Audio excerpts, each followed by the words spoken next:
Well, welcome to the podcast. I am more excited than usual, which is pretty excited, because today I'm here with Leesa Tuffnell, who is by far one of the best coaches in the whole NDIS in helping people grow their business.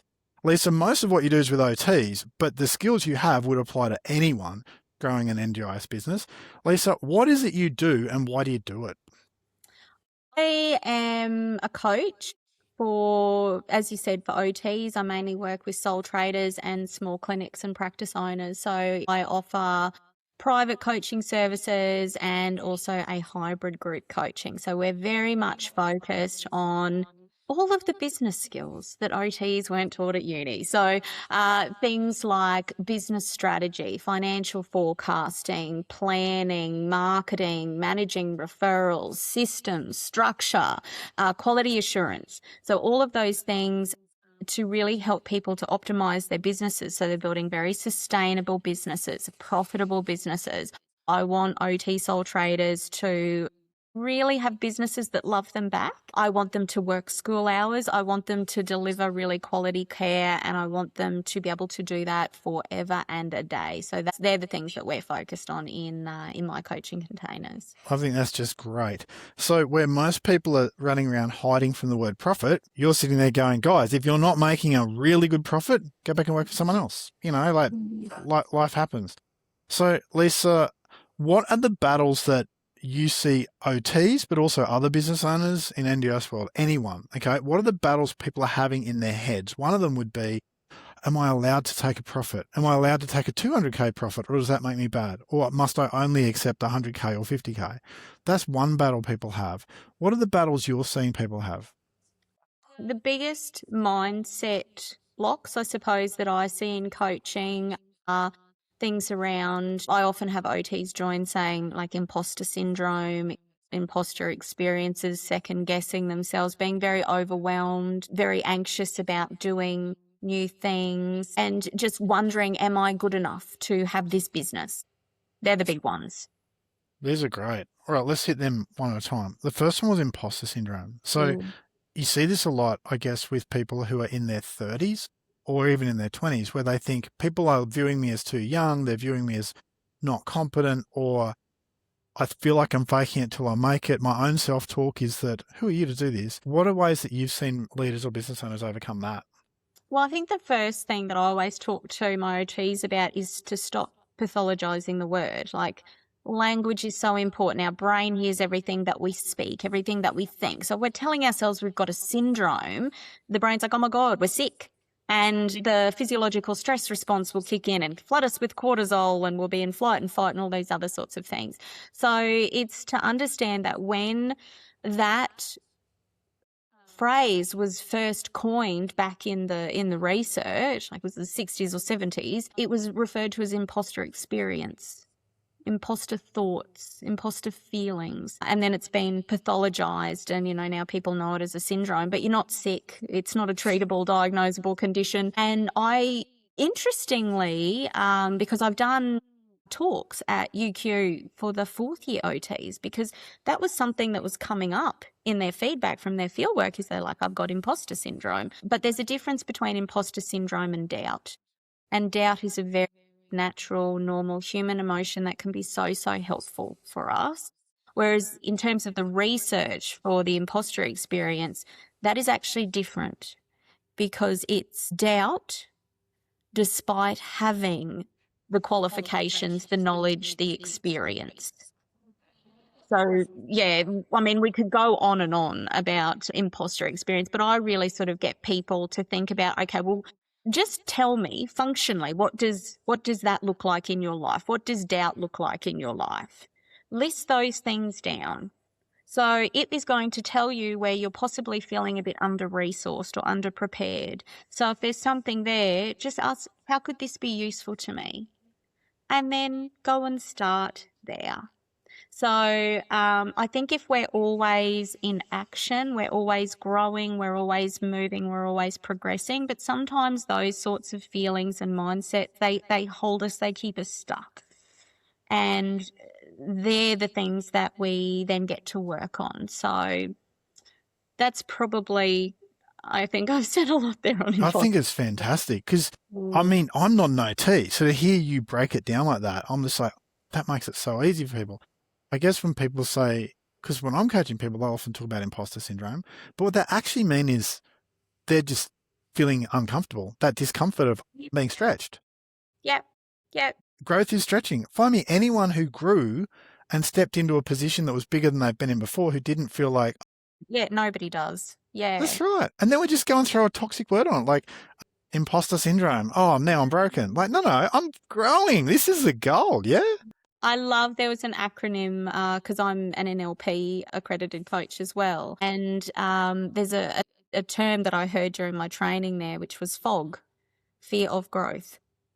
So oftentimes when we're learning something new or we're stepping into something new, it's almost like when you're camping and it's like that misty morning and you open up the tent and you cannot see through the fog. It is thick as you cannot see where the campsite is. You don't know where, the camp kitchen is. But if you step forward into the fog, one step at a time, the fog starts to clear and to lift. So through the movement, through stepping forward is actually how you start to reorientate yourself. Whenever we're moving, whenever we're growing, wherever we're learning, we're often stepping into the fog. Yeah, well done. That's always been very helpful to me to think about as well. Wow, I can see why people know you so much in OT world. Okay, great. The other thing that comes out of that is that when people say imposter syndrome or whatever it is they want to use, it's actually an excuse to not take action. Oh, I won't keep growing because it doesn't feel comfortable. Well, if you don't be comfortable, like what? You will not be comfortable at running your own business. That's not how life works. No. What are your thoughts around that? Oh, well, I do think, business is hard. Business is hard, but everything in life is hard. So I'm big into choose your hard. I love that phrase. So, if you're working for somebody else and you're flogging your soul there, that's hard. If you're in your own business and you're trying to do the best you can by your clients and build, a sustainable business, a legacy for your family and your children, that is also hard. But choose your hard that is linked to your values, to, what brings you meaning. Because business can also be really fun and very, very rewarding. But I think sometimes we make hard wrong for ourselves. If it feels hard, it must be wrong. It's about doing the opposite. So if it feels hard, it's more about experimenting. Business is just a big old experiment. And I think when I was able to change my mindset around that, so things weren't right or wrong, it was simply an experiment. It was simply feedback. Business didn't become easy, but it became more easeful, I suppose. So that's another thing to think about. Yeah, I love your work. And a lot of people will isolate themselves, particularly key leaders or growing leaders. They'll isolate themselves. They won't speak these things out. Then they'll think that they're the only ones having these thoughts. They don't realize that I don't know many people who don't doubt themselves and go, oh, am I making a good choice here? I don't know, but I've stacked the odds in my favor. Let's find out. Another thing you raised there was doubt. Talk to us about the doubt that people have as they're growing their business. Now, your experience is with OTs, mine's with non-OTs, but talk me through the doubts people have and then how they address that so that they don't get stuck and stay small and minimize what they do and just tighten up. Well, I think a lot of the OT sole traders that I work with, they started as sole traders because they just wanted to do the work they love but fit it in and around their families. So they never ever saw themselves as leaders or business people or, they're not running big empires. It was kind of like this little thing. You have no idea how many OT sole traders I talk to and they're like, oh, it's just this little thing I'm doing. So once again, that language is really important and you're kind of minimizing before you've even started, because when you think about it, to me, that's doubt creeping in again, isn't it? Because if it's just this little thing, it doesn't mean very much, does it? So it doesn't, require, and if it doesn't go well, it was only a little thing anyway. So that's language that I hear quite a bit. But at the same time, we've also got clinicians who are really good at what they do. And a few years ago, you could be an amazing clinician and you could be a sole trader and you could kind of make it work. Did it mean that you wouldn't get burnt out? No. Did it mean that you ran at a tight profit margin? That could be part of it, but you could kind of work your way through it just off the back of the fact that you're a really great clinician. But we're not in that space anymore. Sole trading has very much evolved. The allied health landscape continues to evolve. The NDIS, as we know, continues to evolve. So thinking about yourself, I first and foremost get my OTs to start speaking and thinking about themselves as the CEO of their own businesses. Because when you say that, you show up differently, you make, different or decisions more differently, you approach things differently. And it's just such a minor tweak, but you can see the difference that then makes for the OTs 1 week, 2 weeks, 3 months down the track. So I think sometimes that's doubt raising its little head just in the very early days, because if we're just saying it's a little thing, it's not very important. That's right. And if I fail, it doesn't matter. I didn't fail. It was just a little That is thing. just a little thing. That's right. And I won't prioritize it over whatever other dramas are happening in life because it's a little thing. That's magic. Like that you would bring that out for people. And the weird thing is you're working with people at the sole trader stage, and some of the people who I've worked with have had huge things, right? But there's these different points of profitability. At sole trader, you've got lovely profitability. At 1 or 2 staff members, you've got really nice profitability. But then you go in this stage where you're working really hard and you're not making as much profit as you made as a sole trader. Okay? Because the more your business grows, the more, maintenance it needs to feed. Yes. That's right. And so you're working with people at the most profitable point in time. So if they're not profitable now, yes, we got a problem with that. So then the next question would be, how do you help people overcome that idea that profit is a dirty word? Oh, I'm serving people, so I shouldn't be able to take a profit. Like a pizza shop guy going, I'm feeding people, they need food, so I shouldn't have a profit. Like, that's ludicrous. But then allied health or NDIS people have that mindset. Like, how do you help people bust through that? Well, it's interesting when we talk about profitability because we all have different money mindsets. We have different money stories, and we think everybody thinks the same way we do about money, but they don't. And oftentimes we're not even really fully aware of our own stories, our own narratives, our own beliefs. So one of the first things I always get people to do is just kind of go inwards with that a little bit.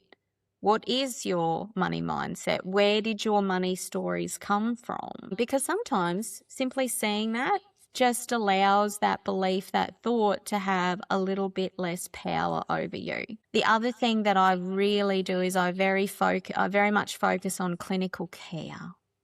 So I'm not a big fan of the word billing because once again, it's a language thing for me. I want my nervous system to always feel really, as regulated as it can. So I'm at the end of the day, I've been an OT for more than 20 years. I really care about providing people with great clinical services so they get great clinical outcomes and they can achieve their goals. Oh. So to me, I am very comfortable with clinical care versus billing, which is a bit jarring to me as a clinician, kind of gets my nervous system up a little bit, or it used to. Yeah, it used to. Why is that? But why do we struggle with this? I mean, I think it's got a lot to do, with your money story. So for me, growing up, my dad had his own business and he worked a lot. He was a truck driver and he was always away and he was interstate and I may not see him for weeks. And there's like little Leesa crying at the window because dad's gone. So to me, making money meant lots of hard work. It meant lots of sacrifice. It meant something I loved was being taken away. Oh, God. So that, became part of my money story. So I'm like, in order to make money, I've got to work really hard and I've got to sacrifice things and I'll have to give up on things that are like really important to me. Who wants to be profitable then? Like not me back then. So being able to really just kind of look at that, focus on that and unpack that myself was then something just that allowed me just acknowledging it kind of, then I was like, well, if that's true for me, what else could be true? So once you analyze that for you earning money costs you the rest of your life or costs you your family time. Yeah. How did you go about replacing that mindset and what did you turn it into? Well, honestly, it just became about being really aware of it. and where it came from. And to me, then when I looked at it, like my dad worked really hard because we were really important to him. And then all of the time that he had available when he wasn't working, he was very hands-on dad. So because we were important to him, that was his why, that was his, purpose. So as I said, sometimes, people get all in their head, I've got to go and I've got to do this work. Sometimes it's just about noticing. Like, what are my stories? Where did they come from? And if I believe that to be true, what else could I believe to be true? I could believe that money also provided opportunities for us to go on holidays and to be a family and have to have quality time. I could believe that he loved his work. He would have driven that truck for free. So Really? maybe to him it wasn't work. I saw it as work. Maybe for him he just found a way of doing what he loved and got somebody to pay him for it. So that could also be true.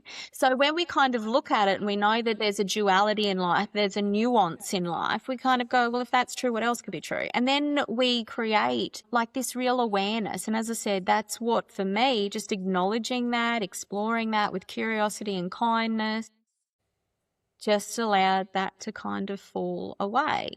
So to me, honestly, like I didn't want money, I wanted freedom. So freedom to me looked like, the freedom of time, of impact, of purpose, of finances. And so, yeah, still though, when we're talking to people in coaching and the OTs, as I said, who've often come from, employers where they felt really burnt out and everything was about the billables and everything was about the KP, all those things. It's about then exploring those things. And sometimes a gentle initial safe place to land for them is, well, rather than focusing on this billable thing while we're going through and we're exploring and unpacking that ourselves, maybe we could just focus on clinical care. And it's about the clinical care hours that we're providing to somebody because that's really important to that person. And then billing's just what happens on the other end of your CRM. I hear you. So what you're doing there is we're reframing it. And part of me thinks that's awesome. And the other part of me thinks then if we don't tackle this, we're still going to be stuck with when it's in a different context. Like for me, it worries me that we've got this mindset in NDIS world and in allied health world of I should be almost embarrassed to get paid. It's like, honestly, there are school teachers who are serving people. They're not embarrassed to get paid. There are nurses out there serving people who aren't embarrassed to get paid. When did it become cool to act like, oh, I'm such a good person, I would do this for free. Oh, except I have a mortgage. Like, when did that become cool? It's not helpful. Okay. Yeah. And I suppose in order to have collective change, we've got to have change at an individual level. So I'm not here to tell my clients that their money mindsets are wrong, that they're, that's up to them to explore. I give them the tools and the techniques in order to be able to do that very gently and very kindly with themselves. And then you see it change. You see them be able to use, dollars. We're talking about dollars. We're talking about data. We're talking about percentage. Like all of those things become possible for them. So billable is no longer a dirty word. Billing accurately is no longer a problem. Now we're updating our service agreements to make sure that they really do capture all of the services we are providing people. I've got my OTs who, like, after years have been going back to their referrers going, we're making a change, we're now captured it. And they're able to do that from a really regulated place. They're not over-explaining. They're simply creating a boundary and then they've got a process or a system in place to kind of back them up. But I think it comes from an individual kind of level. That's how I, manage it, or I help people work through that. I think that's so good. We need those conversations. And I love how you gently give them tools. Because I'm a bit more like a bulldozer. Let's just drive through that brick wall and work out what's going on there. But I love that you've got ways of helping people who are reluctant to value themselves. To do that, that's like 10 out of 10. And then the last question I'd ask there would be, you said at the start, the questions people ask themselves are, am I good enough? Or it's almost like, am I worthy, but in disguise? What are the tools that you've seen people work through well on that one with? Well, I think, whenever you're doing something new, it's completely normal to have that question pop up. Am I going to be good enough to do this? Because as I said, my OTs have been, employees. Now they're stepping out on their own. So it's like, oh, how does my mindset, how does my ability to regulate, how does my ability to self-lead and manage fit in this new place? And it's like that fog again that they're walking into. And I know for me, and just sort of speaking, I suppose, about my own journey, because I battled with this one for a really long time, because I moved from being very experienced, very senior OT, quality manager, senior manager, into working for myself as a business coach. So very different setting that I'm working in. So when I first started in that, I definitely did question, am I good enough to do this?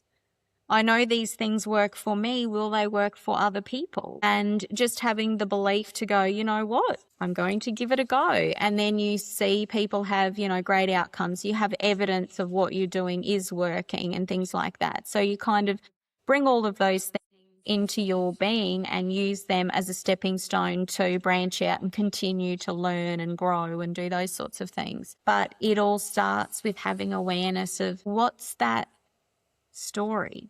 What is that belief? Is it a limiting belief? So we know a limiting belief is just that. It is something that holds us back. But if we don't have awareness of our stories and our beliefs and our conditioning, then those things will just automatically run our lives forever. So once again, it's kind of just tapping into the inner work. I love this, because people are like, oh, inner work doesn't generate money. Yes, it does. It determines whether or not. 100%. Yeah. Tell me about that, because people go, I'm not here to work on me and my leadership skills, whatever. I'm just here to work on my business. It's like, well, good luck with that. How are you going to do that? Okay. So what goes through your head when I say that? Oh, well, I just think there is no way I could be in business for myself doing what I'm doing. I've got an online business. 5 years ago, I can't even have my own photo taken. And now I'm online. But had I not gotten to a point in my life where I've gone, you know what, is this really working for me? Because I hit, a very physical burnout. I was hospitalised for 2 weeks. I thought I had cancer, and then it's like, oh no, you just burnt out. So that period of total stillness and being in a hospital bed, everyone was like coming in looking like, gowned. Felt like I had some weird thing going on. It was, nobody could touch, it was just terrible. I could not do anything. And on that liquid diet for 2 weeks, I just kind of turned inwards, and there was nothing else I could do. I had a million battles happening in my head because I was laying in a hospital bed with no contact with my family. It was in COVID. Nobody could visit me. It was just me and my own demons, I think. Wow. So that was, I thought at the time that was the worst thing that ever happened to me. Turned out that was the best thing that ever happened to me, because I was so limited in my life. I was so scared of everything, of doing things wrong, of not being enough, of just being able to be seen for who I was. My life was stuck. I was literally stuck in the hospital bed. And then simply by, going through the process and be acknowledging and being aware and being kind and self-passionate, sometimes all you need to do is just to look the demon in the face and go, you know what, it was not actually that bad. You are there in a way to, it's usually, everything in our bodies is there to protect us, as misguided as that might be. So just coming at a place from that compassion. We all have things about ourselves we don't want to admit. We all have things about ourselves we don't want to say. But I suppose I just had the space and time to sit down with all of that. I think that's and remarkable. in doing that just kind of helped it to let go of some of the power it had over me. And it was after that I went, you know what? I'm going to go do my own thing. Had That's never so thought good. about it in the past, 25 years of my working career. But I was like, let's do that now. And it was not a perfect time to do it, but I was like, let's just go. Let's see what happens. And the net result of that is you've helped dozens of OT sole traders have a great life. You know? Yes. And well done. The other thing that comes up from that is coaches need coaches. So it doesn't matter which coach you talk to. They've got coaches. You've got business coaches. I've got 2 people who I talk with regularly, coaches who otherwise I'll just get stuck in my own bubble.